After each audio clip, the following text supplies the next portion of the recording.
Hello everyone, welcome to the channel update for September. I hope everyone's August went well. Let's go ahead and dive into what's going on the channel right now.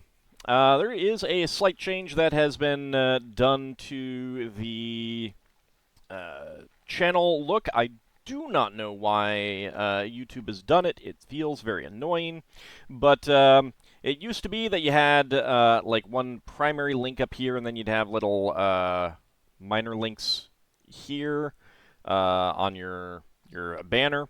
And now they basically have just moved them down here. It's like link and 6 more links, and you have to go over to the about to see them all.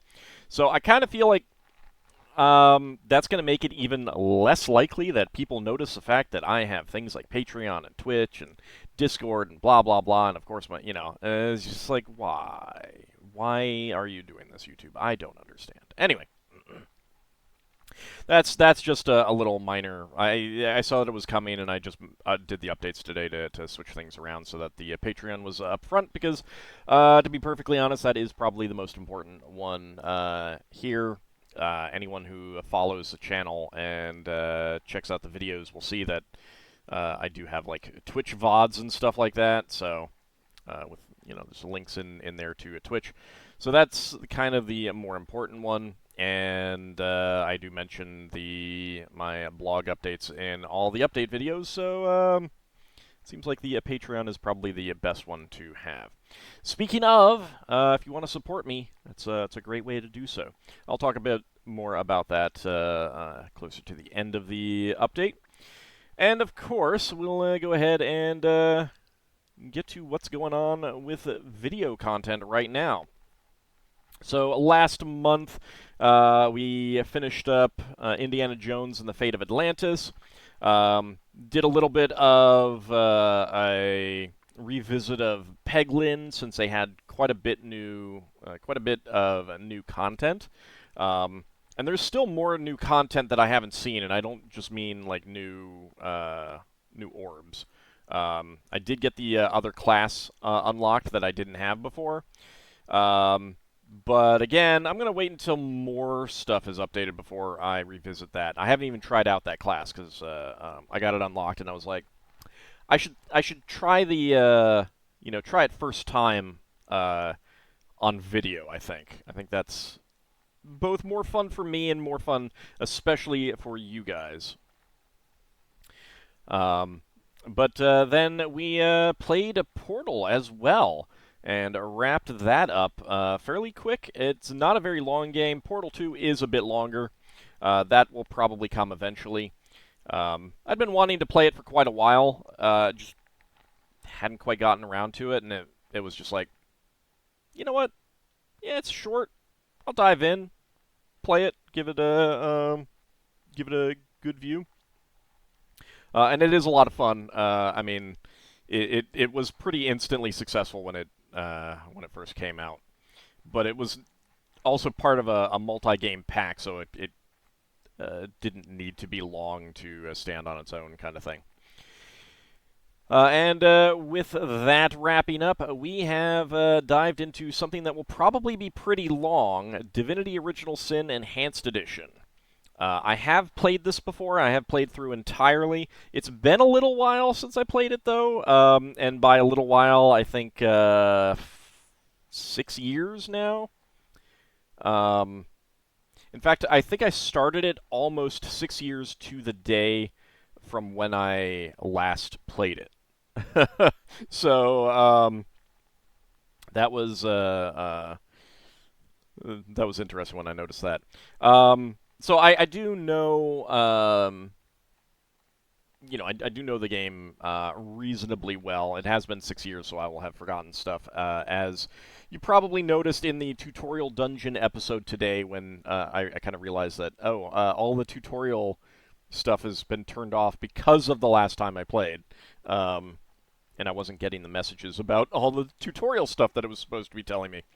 But nah. I made do. I got through it. It's fine. But that will probably be a fairly long LP as well. It is not a short game. But it's pretty fun, and I've definitely been enjoying my return to that. My first playthrough was multiplayer, and this is not. I do not have a partner for this.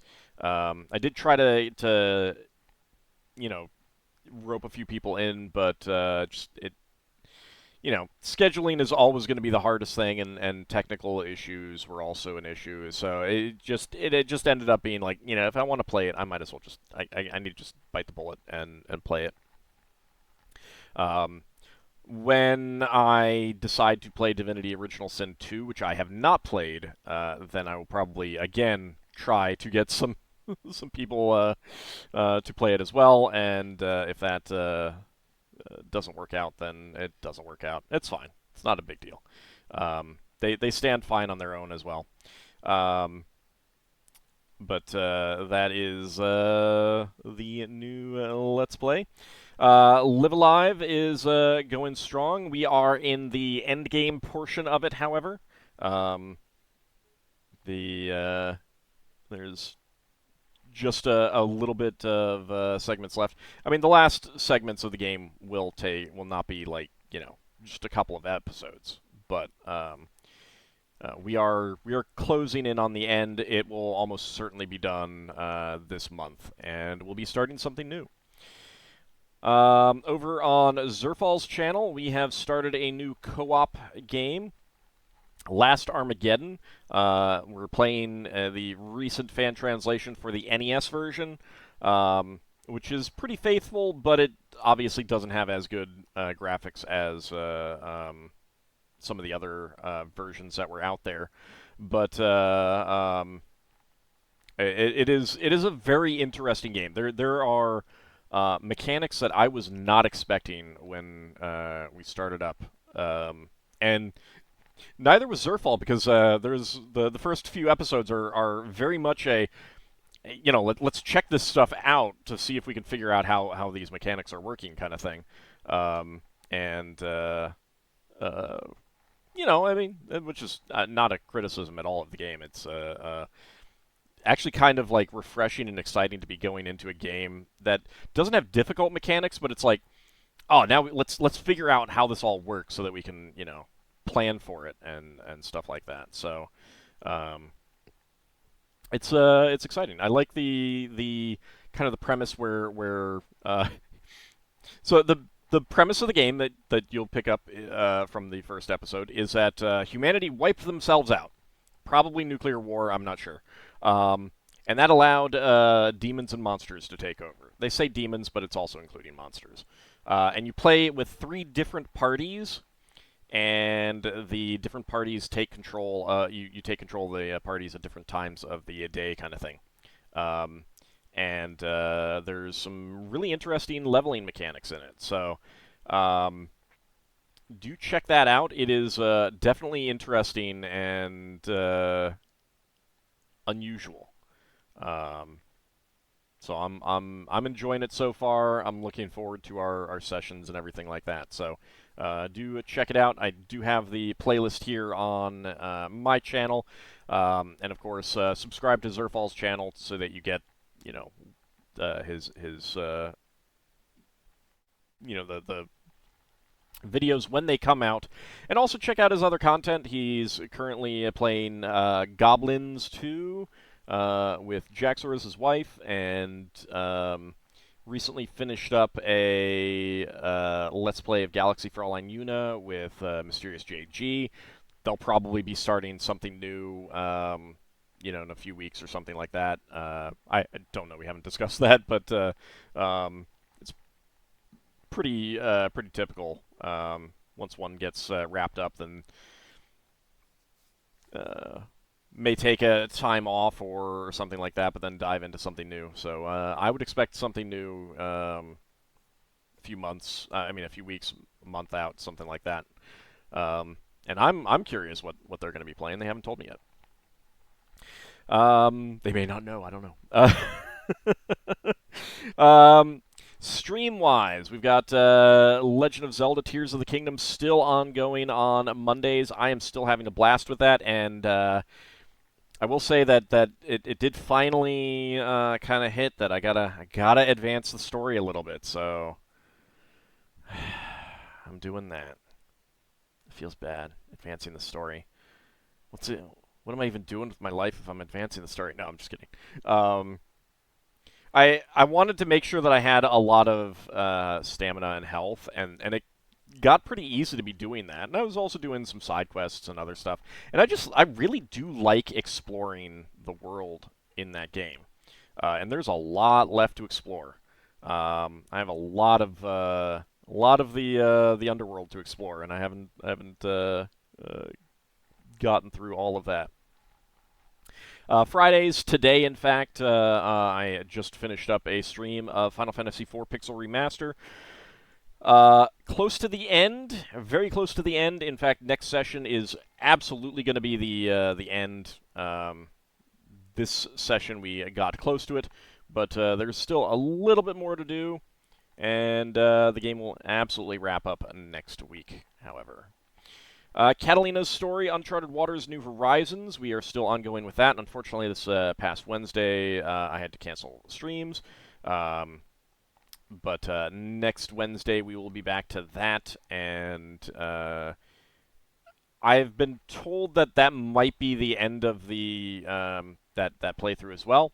I'm not sure. I'm pretty sure I've seen the playthrough, a playthrough of it before. I've seen most of them. Zerfall and Bo with the Vulture have played it a bunch of times with multiple campaigns, but I don't remember the specifics.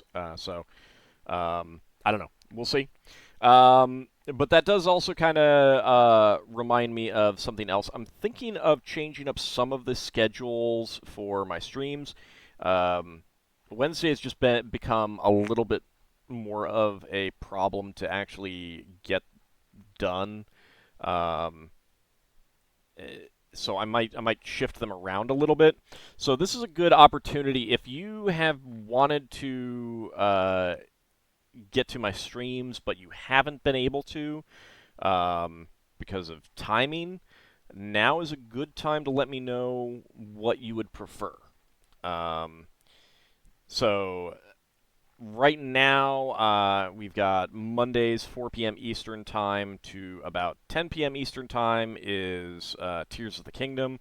That's not too likely to change. Wednesday is the most likely one to change. Retro at about 11:30 a.m. to 2 p.m. and Lego building at about 8 p.m. to 10 p.m. Don't know yet exactly what I might do, but that is one that may get shuffled around a little bit. Friday I might also change up, but I'm less likely. It's really Wednesday that I feel like I need to make some changes to, so that I can be more consistent and stuff like that. Um, so let me know. Friday is basically a similar schedule. Final Fantasy IV or whatever I'm, what I was playing before it, whatever I'll be playing after it. 11:30 to 2. 11:30 a.m. to 2 p.m. and Lego building at 8 to 10 p.m. So that's what I've got. I might shift some stuff to Saturdays and Sundays. Spelljammer's not changing. That is noon to 4 Eastern time on Saturdays. That's not changing because, of course, I'd have to get all the other players to agree to new times. And since we already have a time that works, I'm not touching that. But I might do something in the evening. I don't know yet. So, again, if there are, if anyone has opinions, do go ahead and let me know what you would prefer, like what would work for you, and stuff like that. Obviously, I can't say that I will change them to match what works for you, but it is a possibility. So that's where I am right now on that. Wednesday is the most likely to change. Friday might change, and I might get some stuff on Saturdays and Sundays.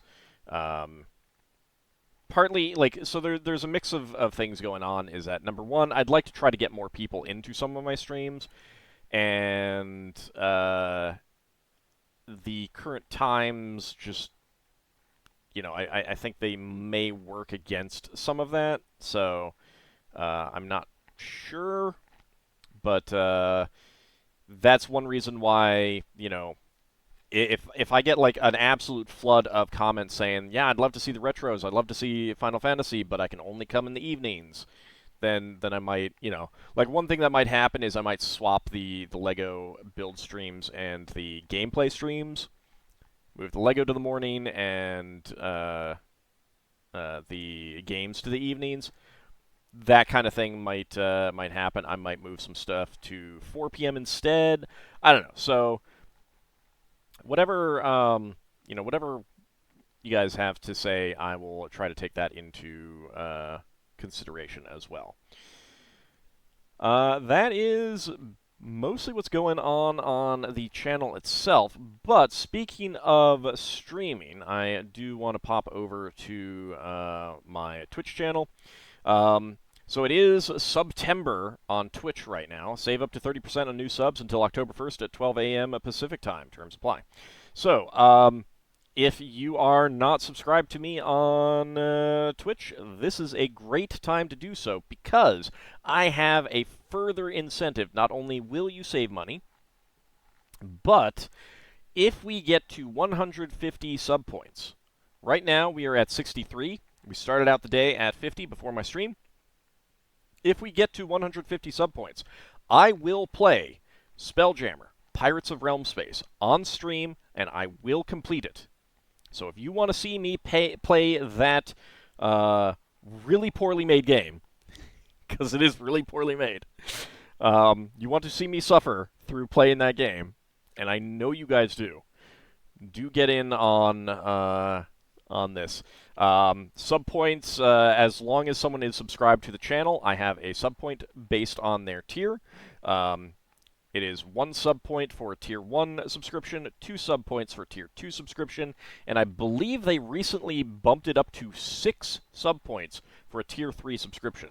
So that's what goes a long way for getting us to the 150 goal. So, if you want to see me play that game, and I know many of you do, I have seen the Patreon polls for it. Come on, let's get this going. Get a subscription going. Gift out subscriptions, that works too. And it is in September they are cheaper, so come on out and watch the streams as well and join the fun. So that is the promotion going on right now with regards to that.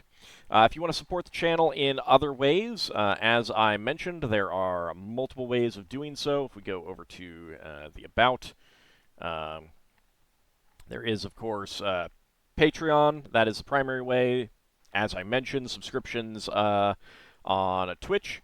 You can also join here on YouTube. All of those do go a long way towards supporting the channel.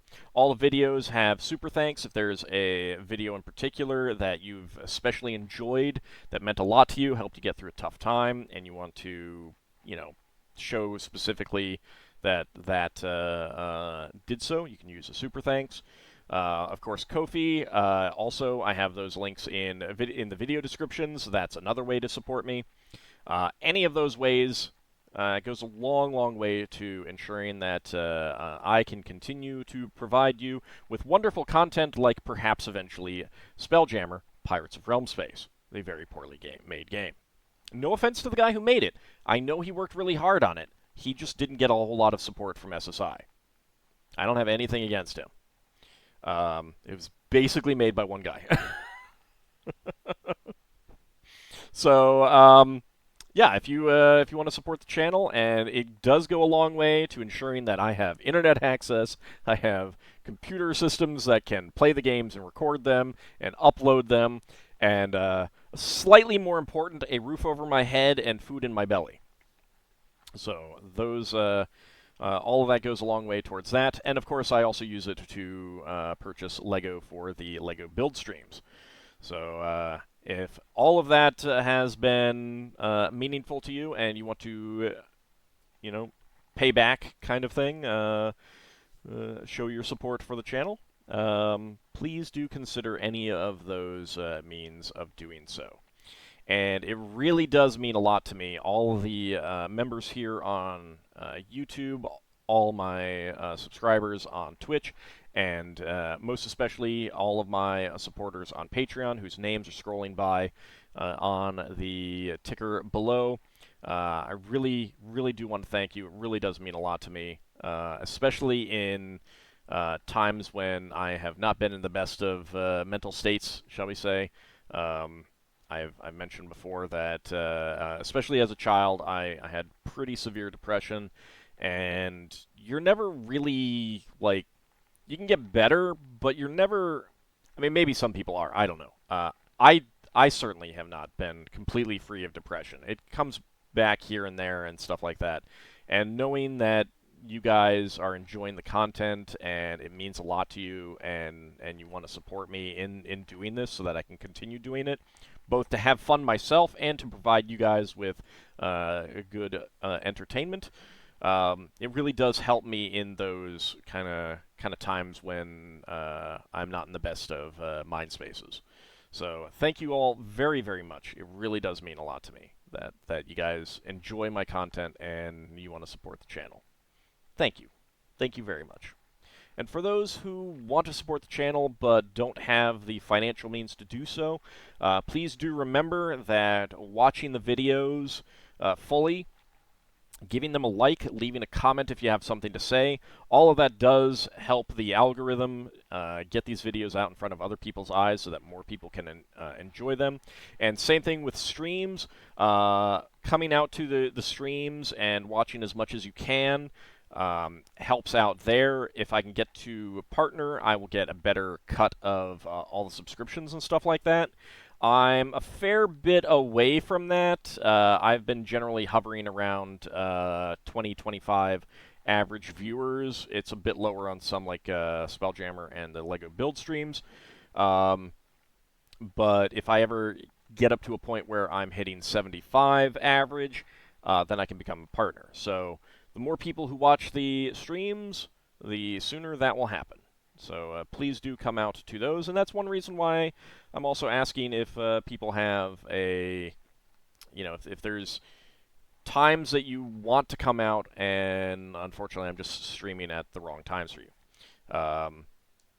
Try to get a feel for when my viewers can come on out. Some of the 11 a.m., 11:30 a.m. streams. Some of that is, like, there was a big boost early in the pandemic when a lot of people were working from home or just, temporarily furloughed or permanently furloughed, and had more time during the day, and that has been becoming less and less over time. So that's another reason why I'm kind of thinking of shifting my streams. Of course, moving into the evening also means that I'm competing against all the other people streaming in the evenings and stuff like that. So there's kind of a catch-22. Stream when there aren't as many people streaming to try to get more people, but of course not as many people are watching, so there's fewer people to try to grab. It's kind of it's like kind of a catch-22. Anyway, that's pretty much what's going on the channel right now. For those who have been following these updates for a while, you do know that I put up a new deity most months over on my blog. The deity this month is Piscaethces, the Blood Queen, the patron and creator of aboleths, originally created in the adventure Night Below. Although in that she was just known as Blood Queen and Piscaethces, which there's a couple different ways that I would pronounce it. I could pronounce it. I tried to go with what I think it might have been based on, because the PISC starting point is pretty similar to Piscine. I think that's the origin of the name. But there's also two different versions, one with a C and one without. I kind of like the C a little bit better. It looks better to me. I don't know. and you can make that a hard C if you want to pronounce it that way as well. But ended up being a pretty interesting deity, a pretty gross deity, but then again, when you're talking about aboleths and mind flayers and many of those deep Underdark monsters, they tend to be quite gross, don't they? But it was a lot of fun to write up. Drew a lot of stuff from the Night Below adventure, Dristordon's Guide to the Underdark, and stuff like that, and other source material. So do check that out, especially if you want more detailed faith for aboleths. The Night Below adventure is great for that, and it was written by the same author who wrote a Monster Mythology, so the stuff fits in really well. But yes, indeed. Do check it out if you are into Dungeons and Dragons. You are DMing, you want more deities to throw at your players, or you know, you're a player and you just like reading stuff. I actually had one of my past brother-in-laws. They're divorced now. Don't have any contact with him, but he never was interested in actually playing D&D, but he loved reading the novels and reading the source books and stuff like that. He just was voracious for the history and kind of location information and stories and stuff like that. So, you know, I know that there are people out there who are into that as well. So, do check it out if that is up your alley. Anyway, I want to thank you all for your continued support and your continued watching of the videos, your continued enjoyment. It really does mean a lot to me, and I hope that September will be very good for you as we are getting into the fall season, hopefully. I say that knowing that it's going to be in the 90s where I am next week. It's actually not bad today. It's only 77 right now, which is shockingly cool for this period, but it's gonna get worse. Gross. Anyway, stay cool, stay safe, and have a good September. And if you enjoy it, go out and get yourself some pumpkin spice stuff. Because that's coming out right now, right? I think. I don't know. I think it is. Thank you all for your support and for watching, and I shall talk to you next time. See you then, everyone.